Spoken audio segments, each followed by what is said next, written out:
welcome to Talk Taboo to Me with Krista and Tracy. Hello. Hi. We have a special guest that no one could have ever guessed, but I'm going to tell you who it is. It's Krista. Krista Reed. That's who we're talking to today. Surprise. I am surprised. Oh, surprise, it's you. That guest I said that we were going to have? Yeah, it's you. Sorry. Yes. Not I sorry. can't wait. I'm so excited. I'm so excited as well. Let's just get straight to it. As an introduction to you, can you tell us who is Krista Reed? Wow, that's existential. Okay. I am a woman who has been living in Kansas literally my entire life. I am a mother of two. I'm a single mom of two amazing boys. And oh my gosh, why is this so difficult for me to answer? That's so silly. It's not. Right. Mental health clinician. I specialize in OCD, BFRBs, which are body focused repetitive behaviors and body dysmorphic disorder. I have my own practice here in Kansas, and I do a lot of advocacy. I'm also really big into art, and I'm really big into anything that is colorful and weird, and just I think my grandma said it best when I was 3, and she would say Krista really does march to the beat of a different drummer. And I just always have. I've always been that literal and figuratively redheaded stepchild. I've always been somebody that's just a little bit outside of like the social norm. Yeah. But I'm totally here for it. When I was growing up, it was really difficult to adhere to that because you want to be like your peers. And now that I'm older and actually have confidence, I'm like, I love that. I genuinely love that. And I'm the type of person that if you see me and you want to say hi, I mean, buckle up. Like, we're probably going to be talking for 20 minutes. Because I really love talking to people of all ages. I don't care who you are or anything. Like, I just absolutely love people and learning about people. And I mean, this is exactly why we're here, is we love learning about people. But I'd have to say, gosh, I'm answering this super long. Down to the nutshell, I am an artistic, extroverted weirdo. I love that. That's what made us come together, is when we So it true. was like two weirdo adjacent humans. You wear all colors, I wear all black, but aside from the colorful. Like kids are doing it now, which is, oh my gosh, how are kids doing it now? How do they do the heart? It's like this. Oh, yeah, there's like a... Which is so much more difficult than this. It is like 7 hearts. I don't even know what I was. This looks like an angry crab, but it really means I love you. Oh my gosh, it's so true. Well, what do you think is like the most unique thing about you? The most unique thing about me, I think, quite frankly, I mean, part of the reason why we have this show to begin with is I have really never been one to shy away from a conversation. Mm-hmm. Yep, absolutely. I'll talk about anything. And I've never understood why we can't talk about stuff. That's always been like something that it's like that social filter was never created in my brain, because I've always been like, why can't we talk about this incredibly normal thing? Yes. Yeah. That makes sense. That makes sense about you. I would agree. It's true. It's true. If you ever catch me and Krista hanging out, just, I don't know if you want to hear what we're talking about. Maybe it'll be very interesting. Maybe you'll be offended. Maybe you won't. But we'll invite you to talk with us about whatever it is. Yeah. All love. What is the best compliment you have ever received from anyone ever? Oh my gosh. The best compliment. Yes. Wow. That's so hard. I know. I don't even know the answer to that. I'm running through all these compliments, and I do feel like I get some pretty, I feel like a lot of the compliments, which by the way, I am the type of person who, if you give me a compliment, like I'm not going to reject it. Like I genuinely love receiving and giving compliments, because I know that that is not always easy for people to do. So I always really appreciate that. I think And there's like a handful of people in my life that'll do this. When people say, Krista, you're not a nice person, you're a kind person. I Oh, really like it when people say that. And I know that might seem weird because it's almost kind of like a little bit of a dig before the compliment. yeah. But I see it as like how I've interpreted it is I'm going to always be there for people. I'm always going to be my authentic self. I'm always going to help and, be generous and to whatever extent I can be. However, I also recognize boundaries and I'm Yeah. not going to just be nice for nice sake. I'm pretty fucking real. I am who I am. And the older I get, it kind of becomes almost like a little bit unapologetic, but at the same time I think that I can come out at a pretty empathetic manner. And Yeah. so I really like it when people see that I'm not necessarily like the nicest person, but if something happens and shit goes down, I'm going to be there for you. And to me that is like that's going beyond like surfacey type of compliments. Yeah, I would agree. I totally, when you said that, I was like, yeah, anyone can be nice, but kindness that comes from your heart, right? Yeah. It's like a friend told me who was from the South. Oh, here we go. Someone's going to get offended. Somebody who is from the South, it is her fault. I will not name her. She told me that in the South, if somebody says, well, aren't you sweet? That really means they hate you and they think you're a total a-hole. And I was like, really? Interesting. And I was like, okay, so that's an example of that sounds nice, but it's not kind. Absolutely. And I remember learning about this phrase. So when I graduated college with my bachelor's, I started out working in foster care. And I learned the phrase, bless your heart, when it Yes. came to people's appearances. And I never heard that. And people would be like, oh, well, bless your heart with that face. And I'm like, I don't understand. They're like, because you're ugly. I was like, Yes. That is valid. Yes, same friend told me about that exact one, that there were two ways somebody could come at you looking nice, but to be aware. And I was like, and I found it out because somebody yeah. said that to me. It was like, bless your heart, aren't you sweet? And I said that, and she's like, she hates you so much. And I was like, I thought they were nice words. Yeah. She thinks you're a bitch, I love that. basically, a way of Yeah, saying it. I might start using it. I would love to be nice more often, it sounds like. Is that nice though? Like, I like I feel like it's not nice. Well, here's a really fun question. What is your biggest pet peeve? oh my gosh, my biggest pet peeve. This is going to sound so silly. I hate it when people touch my face.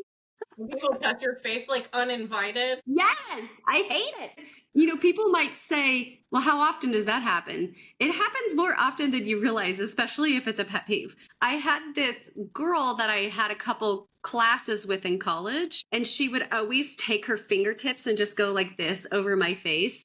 Why? That was weird. I I'm not a violent person. I wanted to slap her. And as an adult, I can't tell you how many times people touch your face. And it's the weirdest freaking thing. And I can't stand it. It just is like, I know. What? Who is it? Bless her heart. Isn't she sweet? Who run their fingers down your face? That's weird. Do they also touch your face? Or like, I have like a hair like caught in an eyelash. Tell me Yes. about it. Don't get it for me. Yes. Because there's something I just can't stand like hands in my face. That makes sense. Did you ever have, and I'm trying to back up into figuring out this trauma connection. I know my mom used to like lick her thumb and like clean something off your face. Did your mom do that to you? Is that why you feel this way? Did she invade you with her mouth?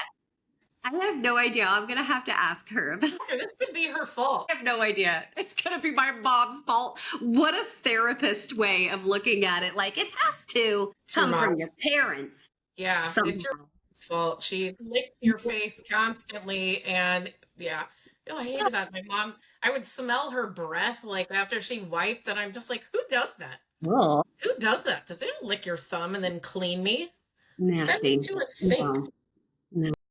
Okay, yeah, we'll uncover the deep root seated. Or even I'll say like even touching my hair, because especially like with me having red hair, a lot of people will come up to me, strangers I've even had come up to me and go like this, oh God, I love your hair.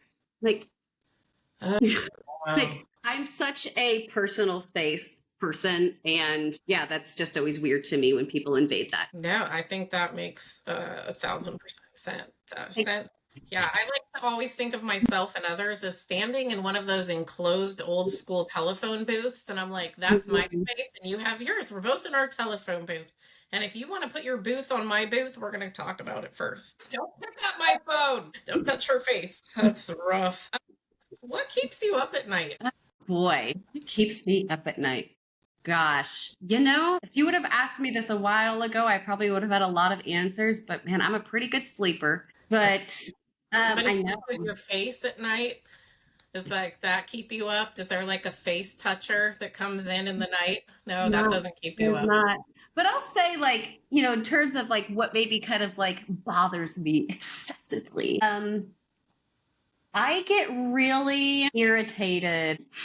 I get really irritated by just, oh gosh. I mean, this is gonna sound so petty and so still by neighbors or loud people when it's like 1 o'clock in the morning. And I know that you don't necessarily mean like literally keeps me up at night, but I gotta say, for the most part, like I really don't have a lot of things that I necessarily currently am ruminating on. And maybe that's because you're also asking me. I'm in a pretty good and healthy place right now. Ask me in a week. I was like, how long will it take me to ask you and get like, A different answer.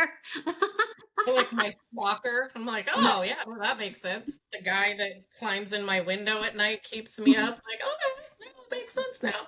All right, we'll revisit for what's keeping you up in a week because I just know something's gonna happen. I'm gonna pay your kids like $50 each to go in at night, like crawl in it like into your room and just touch your face just while you're trying to sleep. That makes me think of when they were like really, really little and something Yeah. would scare them, especially my oldest who's 14 now. He wouldn't like wake me per se. He wouldn't be like, Mom, Mom. He would just stand there and I would wake up because I would feel like, that sixth sense, I would feel like a presence of a human being. Yeah. And I would see just the dark silhouette of a toddler, Oh my gosh. which is terrifying. I was like, did you punch it or something? Did you save Oh. yourself? Like what? Every time I'm literally like, huh, what's Yeah. Oh my gosh.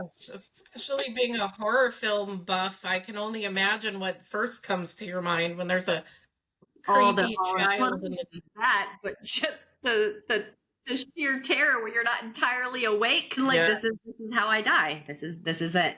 That makes sense, Yeah. actually. Here's a fun one. What is your biggest regret in life? Oh my gosh. My biggest regret is actually hard because it's something that I have struggled moving past. And I don't know if I've ever really admitted this out loud. This is gonna get kind of deep. Ooh. So I was 17 and that I was a senior in high school. And every once in a while for lunch, I would visit my grandparents. They were my dad's parents. And I remember one time in particular driving up to visit my grandparents. And for whatever reason, I just decided to not visit them that day. Like I remember pulling in and pulling out. I don't know what made me decide that. And a week later, my grandpa died. Oh, And yep. that's one of those things that I feel like kind of forever haunted by, essentially, because it's like, damn, I was very, very close to my grandparents. And it's just like, that stupid 17-year-old mind. Why didn't you just stay? Why didn't you just say, and say, I love you one more time and hug your grandpa one more time? But I do think that it also taught me to appreciate the time that we have with people more. Absolutely. That is so Yeah. absolutely true. That is, I bet a lot of people have that, share that with you. Yeah. I wouldn't be surprised. Yeah. I certainly think about that too. And I think like, well, what if you did have one more or two more or three more? Wouldn't you still be super sad that you wouldn't have brought closure? And I don't know. I don't Because know either. it would have been another instance where I would have, maybe I would have wanted to go again. And that could have been the regret. I mean, there's it's so funny how life can cherry pick regrets. Yes. And just I don't understand it. I don't get it. And So that was so long ago. Why has my brain not let that go? right. No, I agree with you. Yeah, that's rough. Yeah. Well, you're gonna enjoy this one, and I feel like this is gonna be rough to Oh answer. boy. Why I'm asking it. What is your most embarrassing memory of your entire life? Oh my God. Okay. Got it. Man, like I had mentioned before, didn't really have a lot of confidence until like years later. I was a sophomore in high school. And just to give you some context, the 3 years before that, I wore a scoliosis back brace. And so I was really, really awkward and really shy. And having some undiagnosed mental stuff going on as well. I just really, really struggled with boys in particular. And I had this crush on this one guy who was a senior. And I had no idea how to talk to him. I didn't know anything. And so I conjured up this plan to pretend I was somebody else from a different town. Nice. And I was going to call him and tell him that I think he's really hot. So I did. Oh, good. And this was during the time where, people didn't have private phones. So Yep. I'm on the phone with this guy saying I'm this different person from a different town. And I have no idea how long we were talking. But then all of a sudden, I hear my stepmom's voice on the phone and No. she's starting to talk. I'm dead. I'm absolutely dead. I hang up and she's talking to this guy who's also good friends with her oldest son, so my stepbrother. So she recognized the guy's voice, and I just was dead. I was already like super awkward and just embarrassed of life and everything in general. And then I'll never forget. I ran and I went into the bathroom and I just stared in the mirror, and it was like one of those like dissociative moments. I was like, "Is this real? Is this real? Is this real?" And I could hear my stepmom talking to him, and then I could hear my stepbrother getting on the phone saying like, "What was she saying?" No. But what's so funny is the next day at school, I remember like one person made fun of me and then it just died. And I'm from a small town. And I was just really surprised. And I don't know if it was because I kind of played it off like I wasn't bothered by it. Yeah. But yeah, it just kind of died the next day, which is really bizarre. But yeah, I was absolutely mortified and I have never recovered. I'm just kidding. I know. Oh my goodness. I think your stepmom's on the phone right now listening to this. And whoa. Right. I invited her. It's so funny. The things that kids these days never have to experience. Seriously, it was easier. Like I thought maybe it wasn't as easy, but I'm gonna go with no. Like now you can just text somebody, and if it's embarrassing, you're 1,000 miles away. You're fine. No matter. Nope, you're fine. I said it on a text. I'll change schools. No. But, also at the same time, like nobody would have had proof that I did that. Whereas today, if it's a text, well, they can send that to everybody. And they do. And it's terrible. It is terrible. Oh, at my daughter's high school, she was saying that like there was a girl pooping in the bathroom, and one girl climbed over the stall and like took a small video and was like, "Gross, you're pooping," and then like sent it to people. Obviously, she got in trouble, but I'm like, oh my gosh, like even no. Like I remember sometimes people like trying to poke their head underneath or be creepy, but like, can you imagine that they like now record you and then they're like, blast, this is her pooping at school. Sorry. Where is Right? she supposed to poop? Yeah. Did you want her to poop in the hall instead? Do you want her to do it in the classroom? Like in her pants? In the desk? No. yeah. I'm so grateful there were no recording devices. Yeah. No proof. No Nope. proof of anything that we did. Full denial. Nope, that didn't happen. I never said he was hot on the phone. That's weird. I definitely didn't pretend I was a cheerleader from another town. Yeah, nope. I don't know who's Krista. Nope. Kristen from the cheerleader. Kristen. Oh, I guarantee you I picked a very typical name like Jennifer or Jessica or Kimberly. I can't even remember the name that I picked, but I knew it was like a really like popular hot girl name in my mind. I love that. I know, which I didn't know what that means. I know. It's like, what name? Like, yeah, No, I'm Tiffany. changing. Like there was all these names that seemed super cool. Let's both change our name to Tiffany. I love the name Tiffany. I think the name Tiffany is amazing. I love that. I know. Next time we come back and we talk taboo to Tiffany's, plural. Taboo tip. Taboo tip. If you say that fast, it sounds like taboo tits, but Well, it might get to that conversation eventually. I feel like that's what we meant. So it's fine. Always about the tits. Sorry about that, guys. I'm not sorry. This is a fun question, I think. Maybe. What was your last fun adventure? My last fun adventure. Okay. The thing that pops up in my mind was a couple weeks ago, I went to Denver with my boyfriend. And I know I do have to fake being a cheerleader on the phone to impress him. Just want to say. Oh, but you had pom poms, didn't you? Just like to imply that you were a cheerleader. Obviously. And we went to Meow Wolf in Denver.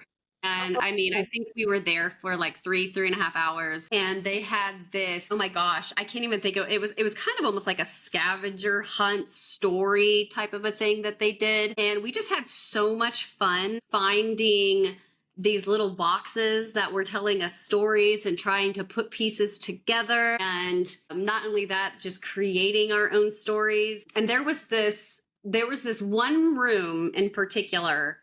Because anybody who's ever been to Meow Wolf, it's basically just a bunch of different rooms and they're all artsy and amazing. And it's like the trippiest experience. Well, there was this one room that had a bunch of different faces. Ooh. And they were all kind of warped in some fashion. And we were to find the one, like I had to find one that looked like him and he had to find one that looked like me. And I know to some people that might not necessarily seem super fun, but keeping in mind, like this is just what we do all the time. Yeah. And this is just like our relationship is we will literally turn absolutely nothing into a game. And being able to find something that is, I mean, I think with his, it was just a guy with a black beard and I think like a white line over his head, like, that's you. Like, being able to do something fun like that, you know, creating like scavenger hunts from something that there really isn't a scavenger hunt. And yeah, I absolutely love stuff like that. And it's such a shame to me that we have this like social construct of that because that, you know, you're an adult, you have to behave in a certain manner. And here I am in public doing cartwheels. Like, I don't understand. Like, why can't, I don't know. I think life is an adventure and we can have fun literally anywhere, but that was just a really cool experience. And I can't wait to go to all the other Meow Wolves. I am excited for you. I've never been to Meow Wolf, but when we were in Denver back in 2022, some of my friends went and I was like, oh, well, I can't go, but like maybe I'll go some other time. And then they came back and told me how cool it was. And I had terrible FOMO. I was like, why didn't I go? Like I should have changed all my plans and gone there. So You just need to go. And I don't think they have any like on the East Coast yet. no, I haven't seen any. I have to go over there. And also Meow Wolf, you owe us big money for this huge advertisement we just gave to. Because it clearly needs it. Clearly, like you weren't doing well till we talked about it. So Exactly. just give us our own Meow Wolf location, please, that we can run. Thank you. Taboo Wolf, Meow Wolf. That's what we're gonna open up. You're welcome. I love that. Someday I really do want to go to that. Sounds amazing. Mm-hmm. What challenge in your life shaped you the most? Man, I would say growing up with medical issues. So I was in third grade when I had to do, and I'm sure a lot of us can relate, I had to do a sports physical and I had to bend over, touch my toes, and the doctor just feel my spine. And the doctor was like, your spine is curved. This is a situation of scoliosis. And my scoliosis just continued to get progressively worse and worse and worse. Um, like I'd mentioned, I had a scoliosis brace from not just any period of childhood, but the three most awkward years of life, seventh, eighth, and ninth grade. I had to wear a brace. And Great. that sounds really hot. Does everybody jealous? People were like, wow, is that like a Versace? And I said, no, I'm from a small town. I don't know who that is. It's a hot girl brace. Oh my God. Oh my God, how traumatizing though, seriously, for And you anyone see to show people, up. like you see people wearing scoliosis braces now. No, they were not like that. Go back to Romy and Michelle's high school reunion where Lisa Kudrow is wearing a brace. That is literally what I had to wear, which by the way, it was not like you couldn't put magnets on it. That always irritated me about that movie is people were putting magnets on it. No, you couldn't do it because it was stainless steel. You couldn't do it. But I had to go to physical therapy. I had to go to a chiropractor. I had to do all these different kinds of exercises. I remember even at one point they were trying to do like some type of like electrotherapy to try to like shock my muscles into pushing the spine back in place. But what was happening is my rib cage was turning and my hips were tilting. So it got pretty bad. And then when I was 17, my doctor, my orthopedic surgeon had said, so here's the thing is your spine is progressing at such a severe rate that if you don't get this fixed, then you will have heart problems because it will create issues for your organs, essentially, potentially by the age of 25. And I was really, really, really involved in softball. I was on my way to go into college for theater. So I had this situation. I either had to miss my first semester of college and start late, or I would have had to miss my senior year of softball. Oh. And I had surgery December 22nd, 2000, and I missed 2 months of my senior year of high school. And I chose to miss softball because I knew at the end of the day, college was going to be so much more important to me than softball because I just wasn't going to play softball anymore. But that really shaped a significant part of me. And I have a Harrington rod in. I've had it in for 25 years. And it has really shaped a lot of things about how I view physical health and mental health. I also have learned a significant about individuals who have kind of this mindset of like a victim mentality because I have a lot of limitations. I do. I have a lot of limitations, but most people will never hear me say them because I have learned how to adapt. Yes. And we can either, live with this concept of, yeah, this is not my fault that this happened, but I can still live a very normal life and I have, or I could feel bad for myself. And I just don't want to do that.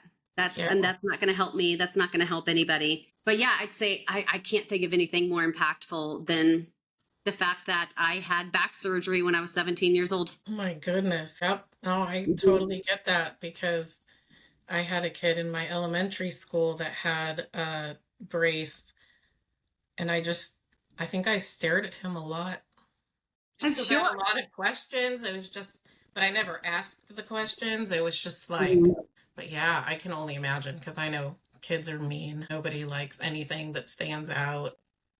Yeah.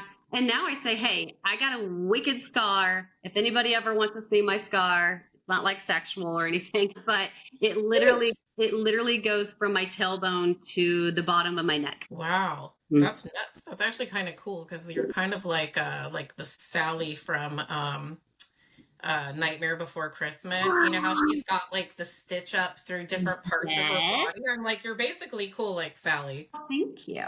Yeah. Oh my God. I was like, how do I get that?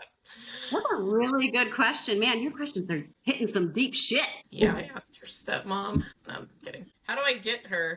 Just questions. What is something that people often misunderstand about you? You know what?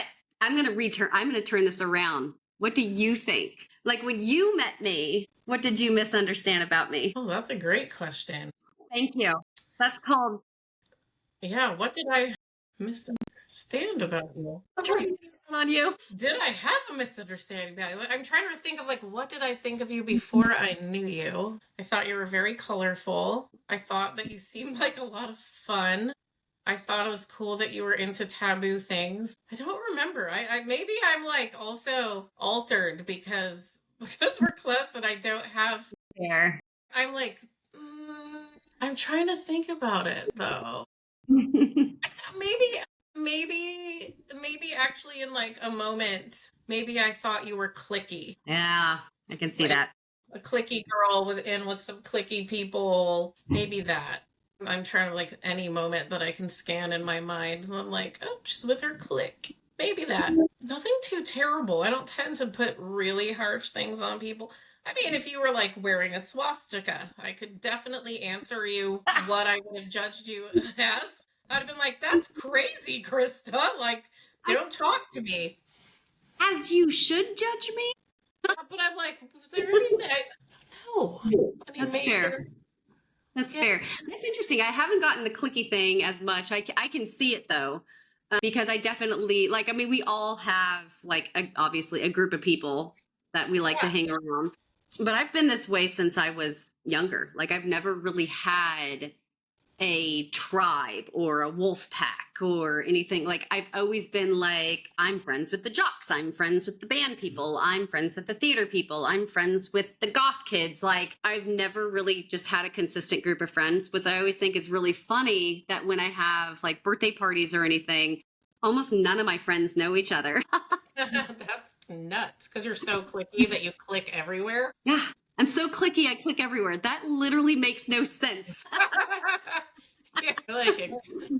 That's I true. will say this though, that I have gotten that some people think upon first impression that they have found me intimidating, which I think is just hilarious because I'm me and I'm like, there ain't nothing intimidating about me because of my confidence. I have been told that. And I realize that makes it sound like I'm really bragging about myself, but also with that, it makes it seem like I'm a bitch. I've gotten that from some people as well, saying like, yeah, like you seem like you might be intimidating, but also because you're very confident and opinionated, sometimes people misinterpret that as I am bitchy. It makes sense, and it makes sense why I Mhm. wouldn't think that about you, since people think that about me. So they're like, "Whoa! Like, why do you just say what you think?" It's like, isn't that what you're Yeah, supposed to do? kind of get that. And the older I've gotten, I just really don't care. I really don't care because if that's going to be, your first impression of me is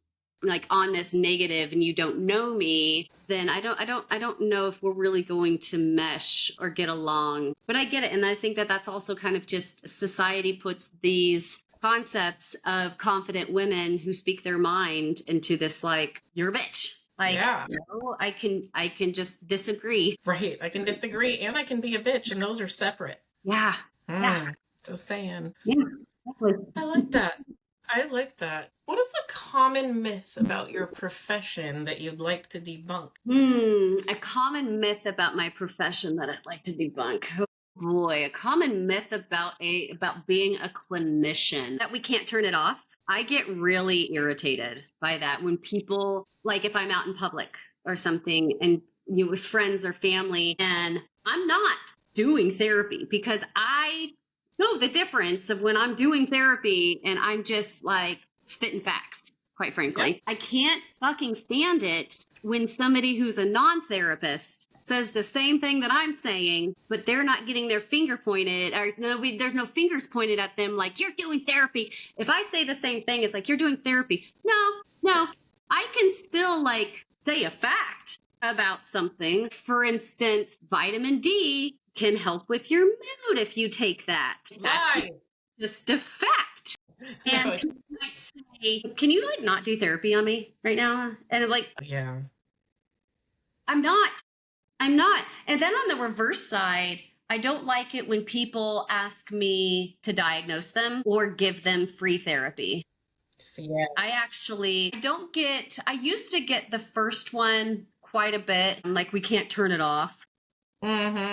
Now I see more often people will either want free therapy or other clinicians, quite frankly, will contact me to tell them how to do specific kinds of therapy for their clients, as Oh, if I mean, quite frankly, as if like an OBGYN is going to just call a dentist and say, yeah. yeah, this is how you deliver a baby. You don't need any training, but this is how you do it. Yep. It's very, very, very degrading and insulting. My job is my job. My personal life is my personal life. People, please stop trying to merge the two.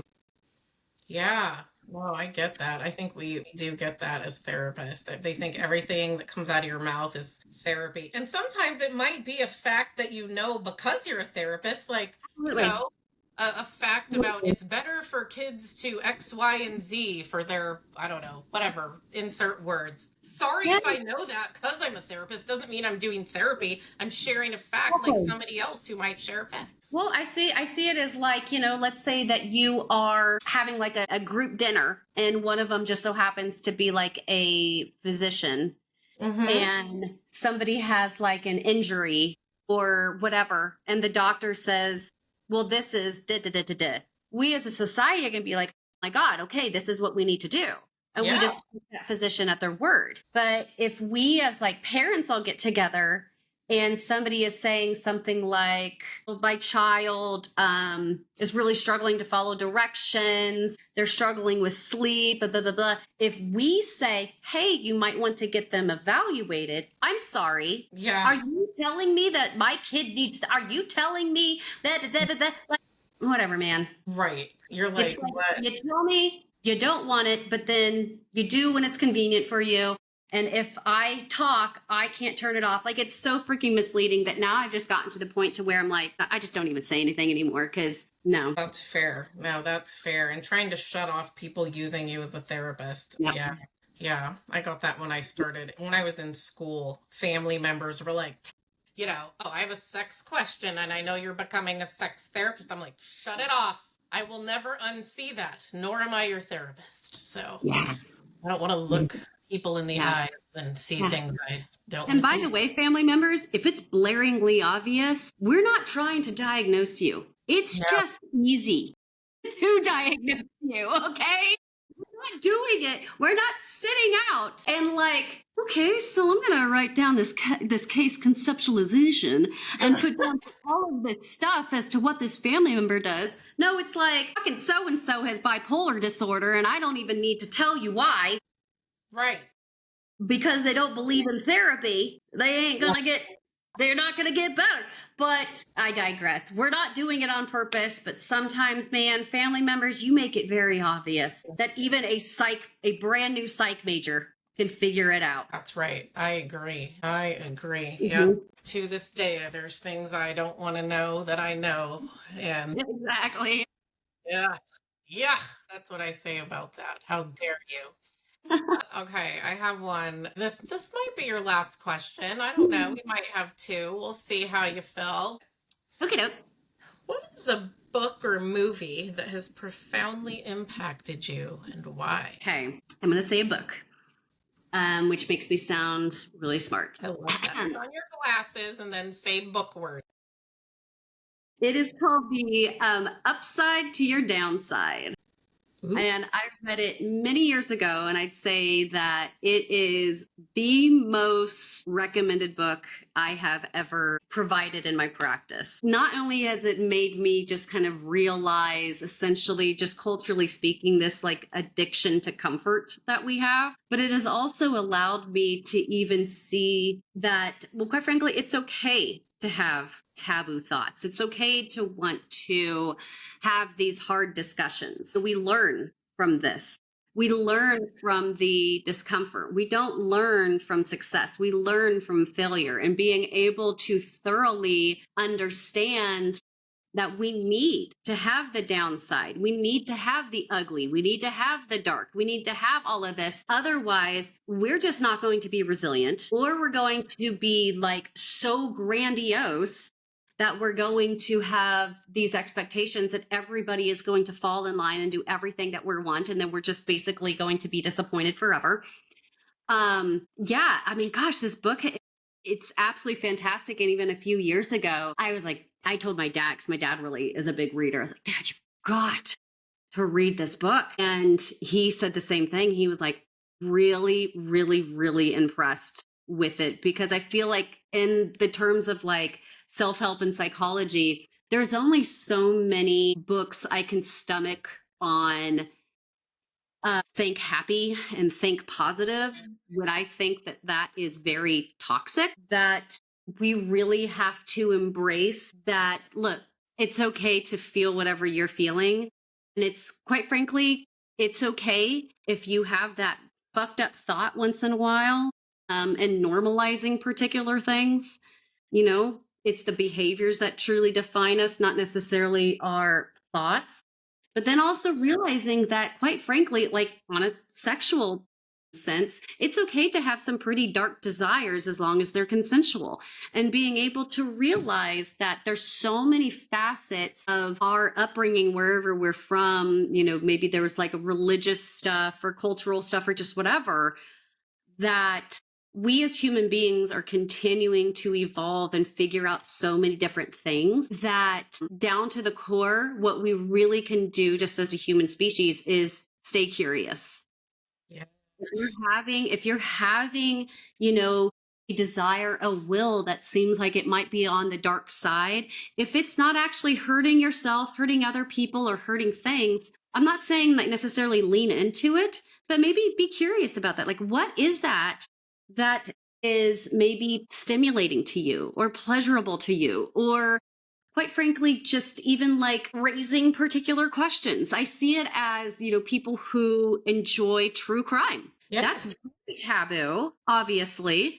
And I'm in a city where, I mean, literally like a block away from where I'm at right now, BTK murdered somebody.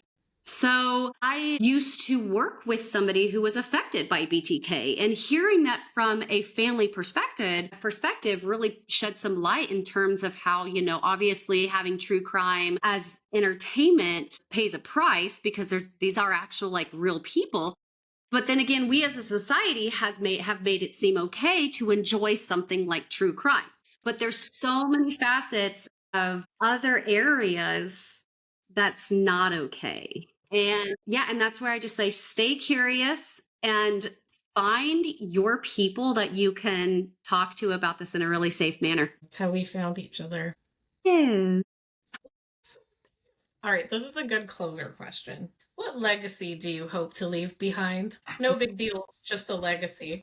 My legacy. Honestly, I just hope down to the core that my kids continue to be good. And I think of a moment when they were little and they were at I don't even know who this kid was anymore, some random kid's birthday party. And my kids were the only ones basically not being little shits. I'm going to be real. And I know a lot of parents might say you were being biased. Like, no, like the birthday boy sucked. I cannot stand this kid. Couldn't stand this kid. There's a reason why I don't even necessarily remember who it was. I'm guessing this is probably the last time we saw them. And the kid was doing something like, I think it was like a 5 or 6 year old, was like beating up a pinata in like a really weird, like almost like violent way. Yeah. And the parents were just like, yeah, get it. Da, da, da. And my kids are standing in the back, just patiently waiting to get the candy. And somebody was like, Krista, why aren't your kids just jumping in there? And I said, because they're being patient and they're waiting for the birthday boy to get what he wants, because that's what you're supposed to do, is he's kind of the star of the show. And then other kids go in. And I remember I was made fun of for that. And I was like, that's interesting. And I remember telling that parent, well, I'm not here to raise like comedians or sarcastic assholes. I'm here to raise gentlemen. And I just really hope and pray one day that whoever my boys end up with, that they treat with patience and respect. So if there's any kind of legacy that I want, I just genuinely hope, because especially like raising men, I just really hope to raise two boys into respectable men who are going to be amazing partners, amazing friends, just downright good people. So that's very touching. And I feel that somebody said these words to me, and I know you will vibe with this. I feel like anyone who's like a decent parent, no, I'm just kidding. People who really love their kids vibe with this. And I had never, it had never dawned on me like this, but it's true. Someone told me this about 2 years ago. You will only, as this mother, be doing as well as your kid that's doing the least well. And I was like, oh my God, that's so real. Like, if one of your kids is struggling, you're not okay. Like, you're struggling. Yeah. That's all we want. Is like, can our kids be okay so we can be okay and they can be okay? Because you become not okay when they're not okay. And I'm like, whoa, it was like mind blowing when this person told me that. I was like, oh, that explains so many things right now. Yeah, it does. Dang, that Right? I was like, oh man. Yeah, then I called all my kids. I was like, can you all just be doing well? Because I can't be well without you doing well. So that would be appreciate it. dang. Yeah, that hit. That was crazy. I was crying and upset about a kid, and someone said that, and I was like, oh, Jeez. crazy town. That is, well, Tracy, those were some really good questions. And I went way deeper today. That's what she said. Then True. anticipating. But can I, unless you have any others, can I bring up our taboo fact for this episode? Oh my gosh. If you don't bring up the taboo fact, I might have to go eat a banana. I almost brought a banana to while I was doing this, but I didn't know if that would just be gross just to have a recording of me eating, but whatever, I don't care. I should do it next time. Okay, so what about a banana? So apparently in the 1800s in Victorian time, and I'm just going to read this word by word. Some Victorians found the shape of the banana to be provocatively phallic, which conflicted with the prevailing moral standards of the era. This concern was especially targeted at proper ladies like us, as some believed that the mere sight of a banana could provoke undesirable behavior in them. So etiquette books from the period suggested serving bananas in a way that disguised their natural shape, such as cutting them into pieces. Because everybody knows that phallic things that are cut into pieces are less offensive, much less offensive. Yes, exactly. Yeah. Thanks, Lorena Bobbitt. Fantastic.